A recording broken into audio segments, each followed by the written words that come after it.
जब जॉब चाहिए सरकारी तो इंडिया करे अड्डा 24/7 पे तैयारी। अड्डा 24/7 India number 1 government job preparation app. नमस्कार, सौरभ द्विवेदी नाम है हमारा और आप देखना शुरू कर चुके हैं Lallan top show. Chandigarh university में पढ़ने वाली छात्रा का वीडियो क्या वायरल हुआ? भारत में सर्च की दुनिया को नए कीवर्ड मिल गए। Chandigarh, Chandigarh hostel, Chandigarh girls, Chandigarh MMS. जो घटा है वो दो लोगों के बीच की बात है या फिर छात्राओं का मनोबल तोड़ने वाला, उन्हें असुरक्षित महसूस कराने वाला एक जघन्य अपराध जिसे प्रशासन दबाने की कोशिश में लगा है? इस सवाल का जवाब जुगुप्सा के कोलाहल में कहीं खो गया है। हर कोई वीडियो के पीछे भाग रहा है कि कहीं से एक और वीडियो का जुगाड़ हो जाए, कहीं से कोई और चेहरा पकड़ में आ जाए। और ऐसा ही शोर उन दावों से भी पैदा हो रहा है जिनकी पुष्टि 2 दिनों में नहीं हो पाई। कोई कहता है पीड़िताओं की संख्या 60 है तो कोई कह देता है कि 8 लड़कियों ने खुदकुशी की कोशिश की है। चंडीगढ़ ही नहीं, पूरे देश में वो लोग परेशान हैं जिनकी बेटियां दूर शहर में पढ़ती हैं। इसलिए आज लल्लन टॉप शो में हम ये कोशिश करेंगे कि चंडीगढ़ यूनिवर्सिटी लीक मामले को लेकर आपको ठोस तथ्यों से अवगत कराएं, ताकि आप न सिर्फ इस घटना के बारे में जान पाएं बल्कि ये भी समझ पाएं कि ऐसी स्थिति में आपको क्या करना चाहिए। तो आइए शुरू से शुरू करते हैं। चंडीगढ़ यूनिवर्सिटी के नाम में चंडीगढ़ है, लेकिन वो पड़ती है मोहाली के अजीतगढ़ में। ये एक प्राइवेट यूनिवर्सिटी है। 17 सितंबर की शाम यहाँ छात्राओं का एक बड़ा प्रदर्शन शुरू हुआ जो अगले 26 घंटे तक चला। इन स्टूडेंट्स का क्या आरोप था कि यूनिवर्सिटी से एमबीए कर रही एक छात्रा ने हॉस्टल में पढ़ रही दूसरी लड़कियों के आपत्तिजनक वीडियो बनाकर सोशल मीडिया पर अपलोड करवाए हैं। इस वक्त तक पूरे चंडीगढ़ में एक वीडियो वायरल हो चुका था जिसमें आरोपी स्टूडेंट से हॉस्टल की वार्डन सवाल जवाब कर रही है। देखिए। किसने बोला तेरे को वीडियो बनाने के लिए? अपॉलॉजी लेटर मेरे को दे दे, तेरे इंसिडेंट रिपोर्ट बनेगी, तेरे को सस्पेंड करेंगे आज ही। कंसर के पास भेज दे तेरे को। क्यों प्लीज मारो एक तरफ, फिर कंप्लेंट करते हैं कि वार्डन थप्पड़ मारने को बोलती है। कितना गंदा काम, घिनौना काम कर रही है तू। इनकी क्या इज्जत नहीं है किसी की? फिर क्यों करती, किसके कहने पे करती है? तेरा बहुत बुरा हाल कर देंगे बात। किसने बोला तेरे को बनाने के लिए?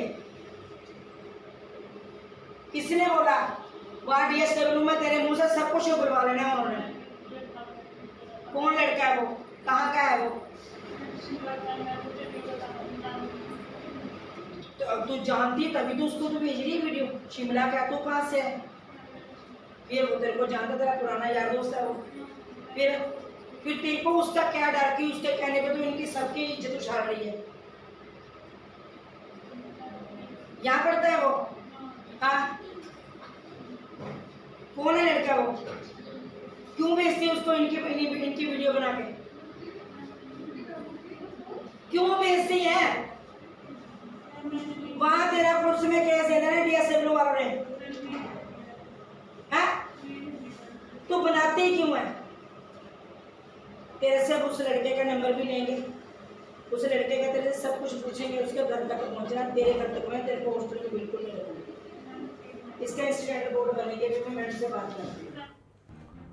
स्टूडेंट और वार्डन की बातचीत सुनकर ऐसा लगता है कि आरोपी छात्रा हॉस्टल की दूसरी लड़कियों के वीडियो बनाकर किसी लड़के को दे रही थी। जिस हॉस्टल में ये सब हुआ वहाँ फ्रेशर्स भी रहती हैं, यानी वो स्टूडेंट्स जिन्होंने इसी साल दाखिला लिया है और वो कुछ हफ्ते पहले ही यूनिवर्सिटी में आई हैं। इस बात से यूनिवर्सिटी के स्टूडेंट्स बहुत नाराज़ थे। यूनिवर्सिटी और पुलिस प्रशासन से सख्त कार्रवाई की मांग कर रहे थे। इस तरह के मामलों में अफवाहें बहुत तेज़ी से फैलती हैं। ऐसा ही यहाँ भी हुआ। ये बात फैल गई कि पीड़िताओं की असल संख्या दर्जनों में है और मामला सामने आने के बाद 8 ने खुदकुशी की कोशिश की। प्रदर्शनकारी छात्रों का दावा था कि यूनिवर्सिटी और मोहाली प्रशासन इस बात को दबाने की कोशिश में लगा है। अधिकारी बार बार यही कहते रहे कि खुदकुशी की कोई घटना नहीं हुई, लेकिन छात्रों का गुस्सा सातवें आसमान पर था। इस दावे का सच मालूम करने के लिए हमने चंडीगढ़ और पंजाब से निकलने वाले अखबारों पर नजर डाली। 19 सितंबर को द ट्रिब्यून ने अपनी वेबसाइट पर खबर प्रकाशित की, leaked video clip rocks Chandigarh university girls hosteller 2 men held. इस खबर में बताया गया कि प्रदर्शन के दौरान कुछ छात्राएं बेहोश हो गई थी और यहीं से खुदकुशी वाली अफवाह चल पड़ी। जब तक इस शो को तैयार किया गया तब तक खुदकुशी या इसके प्रयासों वाली किसी भी बात की पुष्टि नहीं हो पाई थी। तो ये बात भले ही निराधार हो, लेकिन स्टूडेंट्स की, गर्ल्स की निजता को लेकर चिंताएं, उनकी प्राइवेसी को लेकर चिंताओं को यूं ही दरकिनार नहीं किया जा सकता। खासकर तब जब हम ये जानते हैं कि भारत में छात्राओं के घरों से यूनिवर्सिटी का रास्ता कितना लंबा और मुश्किल होता है। लड़कियों को अपनी पढ़ाई के लिए दूसरे शहरों में जाकर पढ़ने के लिए, हॉस्टल में रहने के लिए कितनी फाइट मारनी पड़ती है, कितनी कोशिश करनी पड़ती है, कितना कन्विंस करना पड़ता है घर वालों को। वक्त के साथ साथ हम लोगों की समझ बेहतर हुई है, हमें ये समझ में आ गया है कि लड़कियों को भी वो सारे हक हैं जो लड़कों को हैं, उनको भी उतने ही मौके मिलने चाहिए, उनको भी पढ़ाई के लिए कहीं भी जाना हो तो जाने देना चाहिए। अब कम होता है कि कस्बे या शहर में स्कूल या कॉलेज हैं नहीं हैं, तो उसके बाद भी आपका करियर वहाँ से आगे नहीं बढ़ता है। प्रॉक्सिमिटी का रूल या ये सब। जब स्टूडेंट्स को लेकिन बाहर भेजा जाता है तो घरों से तमाम तरह की शर्तें ला दी जाती हैं, कभी हिदायत की शक्ल में, कभी धमकियों की शक्ल में। ऐसे में जो लड़कियां यूनिवर्सिटी में पढ़ रही हैं उन्हें सुरक्षित महसूस कराना सबसे पहले यूनिवर्सिटी एडमिनिस्ट्रेशन की जिम्मेदारी है, वहाँ के सीनियर्स की जिम्मेदारी है, और अगर ऐसी घटना सामने आए तो फिर पुलिस प्रशासन की जिम्मेदारी है और हमारे समाज की जिम्मेदारी तो है ही। पर आगे के घटनाक्रम से आपको समझ में आ जाएगा कि असल में हो क्या रहा है। जब प्रदर्शन लंबा होने लगा तो यूनिवर्सिटी प्रशासन और मोहाली जिले का पुलिस महकमा छात्राओं से बात करने के लिए पहुंचा। बात करने के लिए कमेटी बनाने को कहा गया, लेकिन उन्होंने कहा कि जो होगा सबके सामने होगा। इसके बाद पंजाब पुलिस के आला अधिकारी घंटों स्टूडेंट्स को जवाब देते रहे। चूंकि अधिकारी बार बार कह रहे थे कि किसी स्टूडेंट ने सुसाइड नहीं किया है और आरोपी ने सिर्फ अपना वीडियो बनाया, तो छात्रों को यकीन नहीं हो रहा था स्टूडेंट्स को, और यह कारण नहीं था। उन्होंने वार्डन वाला वीडियो देख लिया था और जब पुलिस ने एफआईआर दर्ज की तो उसमें भी घटनाक्रम बहुत अलग नहीं था। एफआईआर में क्या लिखा है?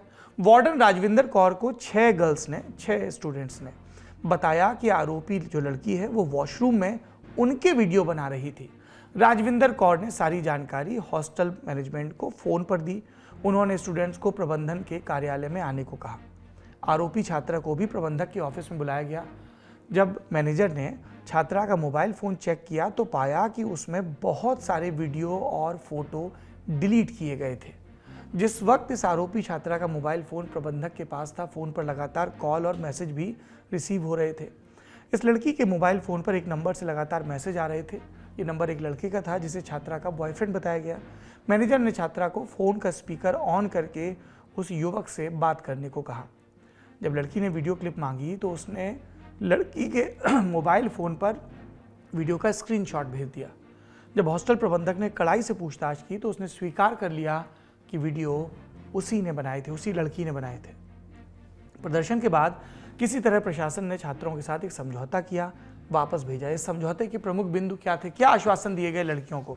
जो भी जांच होगी उसके फैक्ट्स इन गर्ल्स को बताए जाएंगे, स्टूडेंट्स को बताए जाएंगे, उन्हें एफआईआर की कॉपी दी जाएगी। उन्होंने कुछ वार्डन्स को बर्खास्त करने की मांग की थी, इसे भी मान लिया गया है। इन गर्ल्स की, स्टूडेंट्स की सबसे बड़ी चिंता ये थी कि अगर कोई आपत्तिजनक वीडियो वाकई इंटरनेट पर डाल दिया गया है तो पुलिस उन्हें कब तक उतरवाएगी। शोरगुल के बीच डीआईजी रोपड़ जीपीएस भुल्लर इन गर्ल्स को ये समझाते नजर आए कि जिस तरह की वेबसाइट्स पर ये काम होता है वो प्रायः भारत के बाहर से काम करती हैं। इसके लिए कानूनी प्रक्रिया है जिसका पालन किया जाएगा।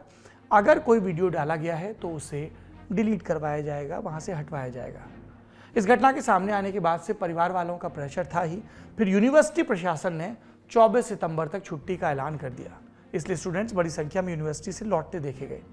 इंडिया टुडे की करेस्पॉन्डेंट कमलजीत संधू ने यूनिवर्सिटी से घर के लिए निकली छात्रों से बात की, पूछा कि वो जांच और प्रशासन के दिए आश्वासनों पर क्या सोचते हैं। सुनिए। नहीं, सही ट्रैक पे तो नहीं है। छुट्टी इसलिए करी है ताकि बच्चे अपने घर पर चले जाएं, क्योंकि हॉस्टल से बाहर निकलने नहीं दिया जा रहा है, तो इसलिए छुट्टियां कर दी ताकि बच्चे घर पर चले जाएंगे अपने। हमारे तो एमएसटी थे, लैब एमएसटी, वो भी पोस्टपोन कर दिए। नहीं, न्यूज में तो ये दिखा रहे हैं कि ये कहते हैं किसी की डेथ नहीं हुई है, लेकिन अंदर की बातें वो तो पॉलिटिक्स तो पैसा खा ही रही है और क्या कर क्या रही है। पॉलिटिक्स को पैसा खाने की आदत है और वो आज भी खा रही है, पहले भी खाती आ रही थी। इसका तो कोई कुछ नहीं कर, किसकी डेथ क्या पता? उसके बारे में इंफॉर्मेशन नहीं दी जा रही है। सब कह रहे हैं कि कहते हैं बच्चों को गायब करा जा। आपने देखा स्टूडेंट्स पूरी तरह से संतुष्ट नहीं, वो अब भी तरह तरह के आरोप लगा रहे हैं। जैसे दावा है कि एक वार्डन ने छात्राओं के फ़ोन से वीडियो डिलीट करवाए थे।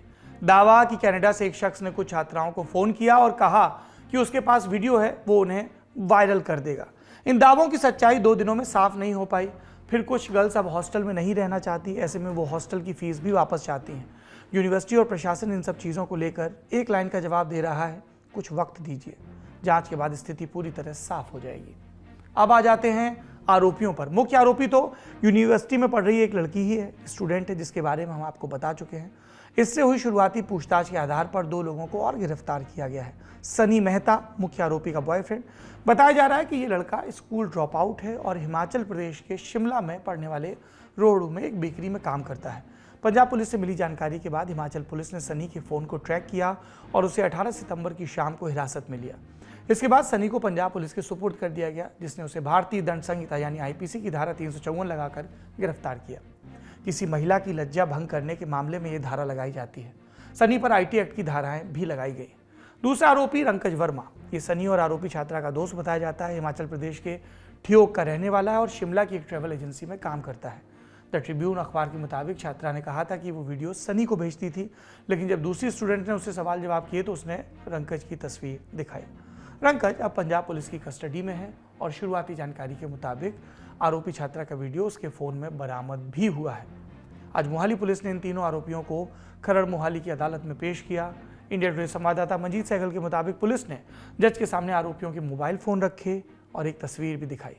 आरोपियों की तरफ से अदालत में पेश हुए मोहाली के वकील संदीप शर्मा ने यह कहकर सबको चौंका दिया कि आरोपी छात्रा ने एक दूसरी लड़की का वीडियो भी बनाया था, लेकिन उसमें लड़की की पहचान उजागर नहीं हो रही है।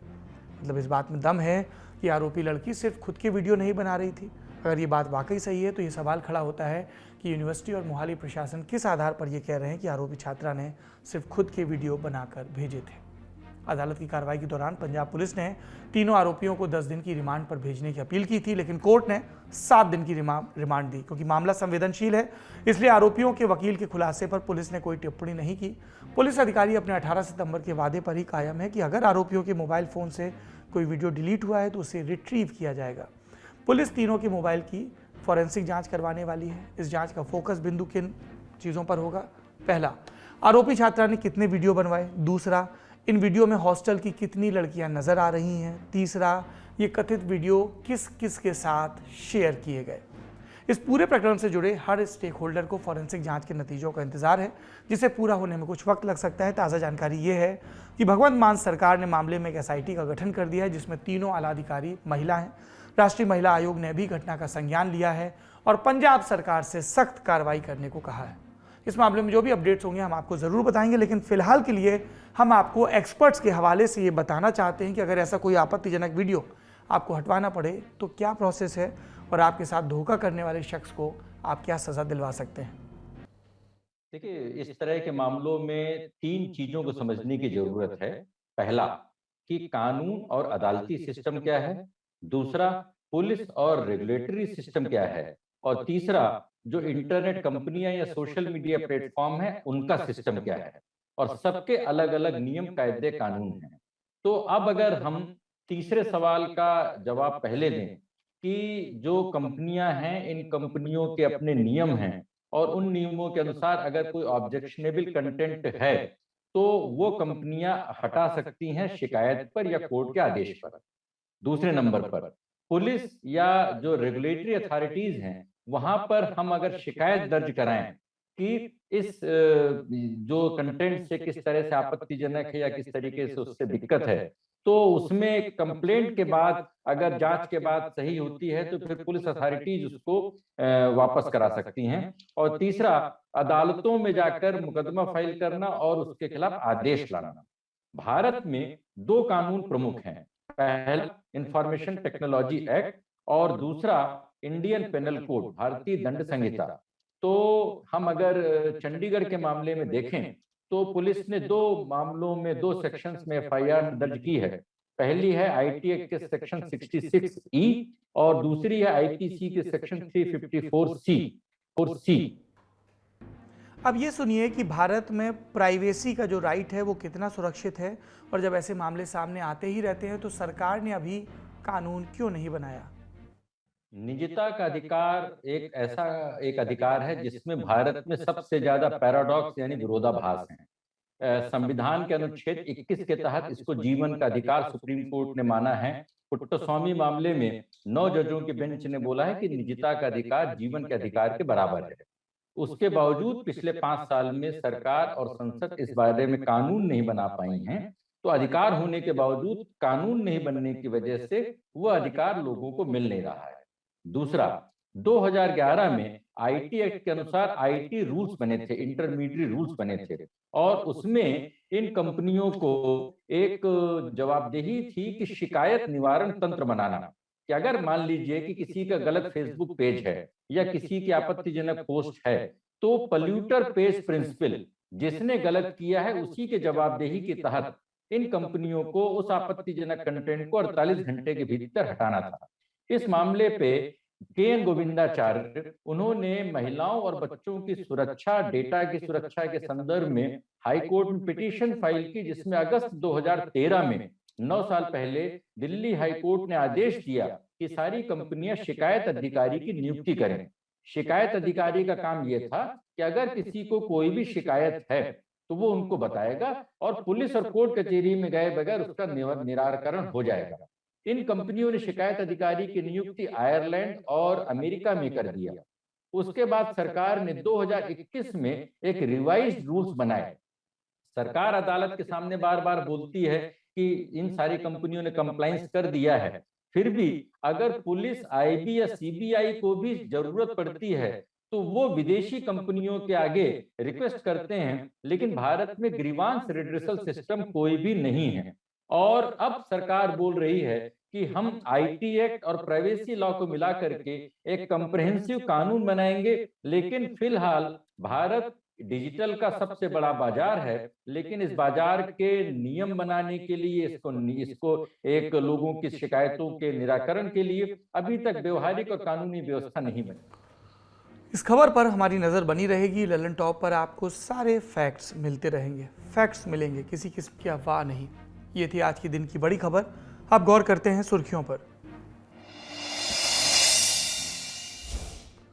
पहली सुर्खी पंजाब के मुख्यमंत्री भगवंत मान से जुड़ी है। वो अपनी पहली आधिकारिक विदेश यात्रा पर थे। विपक्ष ने आरोप लगाया कि जर्मनी के फ्रैंकफर्ट एयरपोर्ट पर उन्हें प्लेन से नीचे उतार दिया गया क्योंकि वो नशे में थे। इस पर शिरोमणि अकाली दल के नेता सुखबीर बादल ने ट्वीट कर लिखा, सहयात्रियों के हवाले से मीडिया में आ रही खबरों में कहा गया है कि पंजाब के मुख्यमंत्री भगवंत मान को लुफ्तांसा की फ्लाइट से उतार दिया गया क्योंकि वो शराब के नशे में थे। इससे 4 घंटे की देरी हुई। वो आम आदमी पार्टी के राष्ट्रीय अधिवेशन में भी नहीं पहुंचे। इन खबरों ने पूरी दुनिया में पंजाबियों को शर्मिंदा किया है। चौंकाने वाली बात यह है कि पंजाब सरकार अपने मुख्यमंत्री से जुड़ी इन खबरों पर चुप है।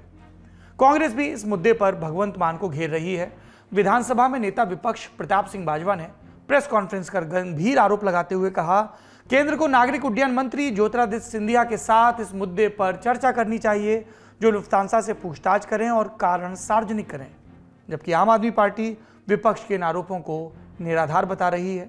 विपक्ष ने सीएम मान की चाल को मुद्दा बनाया। इस पर आपने कहा उनकी तबीयत ठीक नहीं थी और अब विपक्ष इसे मुद्दा बना रहा है। सुनिए पंजाब की आप सरकार में मंत्री गुरमीत सिंह ने क्या कहा। इनमें से कौन था फ्लाइट में? अकाली दल वाले थे, कांग्रेस वाले थे। रीजन वही है कि आम आदमी पार्टी के अगेंस्ट और कोई मुद्दा नहीं है, इसलिए बेफालतू कैसे मुद्दे उठाए जा रहे हैं, सिर्फ आम आदमी पार्टी को बदनाम करने के लिए, क्योंकि 6 महीनों में ऑपोजिशन के पास और कोई असलियत क्या है? क्या वो प्लेन कुछ भी नहीं है।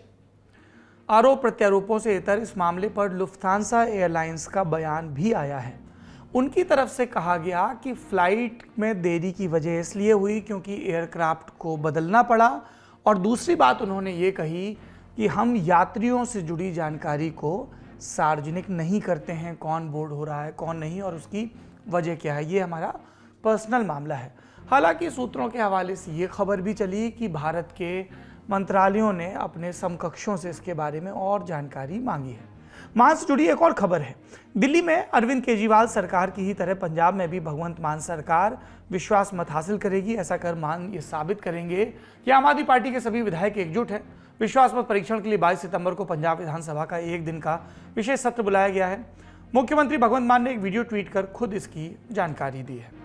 अगली सुर्खी ये भी पंजाब से है। पंजाब के पूर्व मुख्यमंत्री कैप्टन अमरिंदर सिंह ने आज यानी 19 सितंबर की शाम भाजपा ज्वाइन कर ली। दिल्ली में बीजेपी हेडक्वार्टर में केंद्रीय कृषि मंत्री नरेंद्र तोमर ने पटका पहनाकर कैप्टन को पार्टी में शामिल किया। इसी के साथ कैप्टन ने अपनी पंजाब लोक कांग्रेस पार्टी यानी PLC का विलय भी बीजेपी में कर दिया। कैप्टन के साथ उनके आधा दर्जन से ज़्यादा पुराने साथी भी भाजपा में शामिल हुए। कैप्टन के साथ भाजपा में शामिल होने वालों में उनके बेटे युवराज रणिंदर सिंह, बेटी बीबा जयेंद्र कौर भी शामिल हैं। मगर दिलचस्प ये रहा कि उनकी पत्नी परनीत कौर ने बीजेपी ज्वाइन नहीं की। वो फिलहाल पटियाला से कांग्रेस की सांसद हैं। जब कैप्टन से इसको लेकर सवाल हुआ तो उन्होंने कहा कि ये ज़रूरी नहीं कि पत्नी वही करे जो उसका पति करता है। ज्वाइनिंग के मौके पर कैप्टन ये भी बोले कि वो बहुत पहले भाजपा ज्वाइन करने वाले थे, लेकिन उन्हें अपनी रीढ़ के ऑपरेशन के लिए बाहर जाना पड़ा था। कैप्टन के साथ भाजपा ज्वाइन करने वाले ज़्यादातर नेता मालवा इलाके से पंजाब के ताल्लुक रखते हैं। ये पंजाब का वो ग्रामीण इलाका है जहाँ बीजेपी का खासा जनाधार नहीं है। दावा किया जा रहा है कि इससे बीजेपी को मजबूती मिलेगी। कैप्टन लंबे वक्त तक कांग्रेस के नेता रहे, सांसद से लेकर मुख्यमंत्री तक की कुर्सी संभाली। सीएम पद से हटाए जाने के बाद उन्होंने नई पार्टी बनाई और अब बीजेपी में अपना भविष्य देखेंगे। तीसरी सुर्खी, कांग्रेस अध्यक्ष के चुनाव से पहले कांग्रेस सांसद शशि थरूर ने सोनिया गांधी से मुलाकात की। ऐसा माना जा रहा है कि कांग्रेस के नए अध्यक्ष की रेस में शशि थरूर भी हैं। पार्टी में सुधारों की एक याचिका को सार्वजनिक रूप से अप्रूवल देने के बाद 10 जनपद यानी सोनिया गांधी के आवास पर दोनों की मुलाकात हुई। 17 अक्टूबर को कांग्रेस के अध्यक्ष का चुनाव होना है। अभी तक ऑफिशियली किसी भी नेता ने अपनी उम्मीदवारी का ऐलान नहीं किया है। तब थरूर की बात कहां से होने लगी? दरअसल थरूर ने अपने एक लेख में कहा था कि अध्यक्ष पद के चुनाव के दौरान जितने ज्यादा उम्मीदवार रहेंगे उतना अच्छा होगा और तभी से उनके चुनाव लड़ने के कयास लगाए जा रहे थे। कांग्रेस के 7 राज्यों की इकाई ने हालांकि साथ में राहुल गांधी को फिर से अध्यक्ष बनाने का प्रस्ताव पास कर दिया। सूत्र कहते हैं राहुल गांधी अध्यक्ष बनने को तैयार नहीं, न ही दिलचस्पी दिखा रहे हैं। फिलहाल भारत जोड़ो यात्रा पर हैं जो केरल से गुजर रही है। आज यात्रा में ब्रेक के दौरान वो चेरिया कालाबुर पहुंचे और वहां से नौका रेस में शामिल होने का वीडियो सामने आया। आखिरी सुर्खी, गुजरात काडर के वरिष्ठ आईपीएस अधिकारी सतीश चंद्र वर्मा को सुप्रीम कोर्ट से राहत मिली। इशरत जहां एनकाउंटर जांच में सीबीआई की मदद करने वाले गुजरात काडर के आईपीएस सतीश चंद्र वर्मा को केंद्र सरकार ने सेवा से बर्खास्त कर दिया था रिटायरमेंट से कुछ ही हफ्ते पहले। सुप्रीम कोर्ट ने किसी भी तरह की कार्रवाई पर 1 हफ्ते की रोक लगाई है। वर्मा 30 सितंबर को रिटायर होने वाले थे और 1 महीने पहले यानी 30 अगस्त को केंद्र सरकार ने उन्हें बर्खास्त किया। बर्खास्तगी के कारण क्या बताए सरकार ने? कि मीडिया से बात की। दूसरा आरोप अंतर्राष्ट्रीय संबंधों को प्रभावित करने का था। आईपीएस वर्मा ने इशरत जहां मामले की जांच को लेकर प्रताड़ना के आरोपों से इनकार किया था। मीडिया से बात करने के बाद 2016 में अनुशासनात्मक कार्रवाई भी उनके खिलाफ शुरू हुई थी। उसी जांच के आधार पर केंद्र सरकार ने कार्रवाई की। सरकार की कार्रवाई को दिल्ली हाई कोर्ट से मंजूरी भी मिल गई थी। हालांकि कोर्ट ने केंद्र सरकार को यह भी आदेश दिया था कि ये मंजूरी कोर्ट के आदेश के अंतिम रूप से लागू होने तक नहीं होगी। कोर्ट ने केंद्र सरकार को निर्देश दिया था कि आईपीएस अधिकारी वर्मा को 19 सितंबर तक मोहलत दी जाए ताकि वो कानून के हिसाब से आदेश के खिलाफ विकल्प देख सकें। बर्खास्त किए जाने वाले अधिकारी को पेंशन और बाकी सरकारी सुविधाएं नहीं मिलती हैं, मान मर्दन अलग से होता है, इसलिए वर्मा राहत के लिए सुप्रीम कोर्ट चले गए। लीगल मामलों की रिपोर्टिंग करने वाली वेबसाइट लाइव लॉ के मुताबिक सुप्रीम कोर्ट के जस्टिस के.एम. जोसेफ और जस्टिस ऋषिकेश रॉय की पीठ ने मामले की सुनवाई करते हुए कहा कि हाईकोर्ट इस सवाल पर विचार करे कि क्या अनुशासनात्मक प्राधिकारी द्वारा पारित आदेश के कार्यान्वयन पर रोक लगाने का आदेश 1 सप्ताह की अवधि से आगे जारी रखा जाना चाहिए। मतलब ये कि दिल्ली हाई कोर्ट में बर्खास्तगी के आदेश को चुनौती दे सकते हैं वो। हाई कोर्ट फिर तय करेगा कि बर्खास्तगी के आदेश पर रोक को आगे बढ़ाना है या नहीं। 1986 बैच के आईपीएस अधिकारी सतीश चंद्र वर्मा के विरुद्ध जारी विभागीय जांच के चलते उन्हें पदोन्नति नहीं दी गई। उनकी हालिया पोस्टिंग तमिलनाडु के कोयम्बटूर में सीआरपीएफ में आईजीपी के पद पर थी। वर्मा ने अप्रैल 2010 और अक्टूबर 2011 के बीच 2004 के इशरत जहां मामले की जांच की थी। उनकी जांच रिपोर्ट के आधार पर एक विशेष जांच दल ने माना था कि यह एनकाउंटर फर्जी था। इस मामले में आरोप गुजरात के तत्कालीन गृह मंत्री अमित शाह पर भी लगे थे। हालांकि फिर सीबीआई ने उन्हें क्लीन चिट दे दी। ये था आज का लल्लन टॉप शो। अब आपसे मुलाकात होगी कल, तब तक के लिए दीजिए इजाजत। अपना और अपनों का ख्याल रखिए। शुभ रात्रि। लल्लन टॉप का सबसे ठस, ठेठ और ठसकदार बेबी आ गया है लल्लन टॉप का पॉडकास्ट जिसका नाम है बाजा, और ये बजेगा सिर्फ लल्लन टॉप ऐप पर।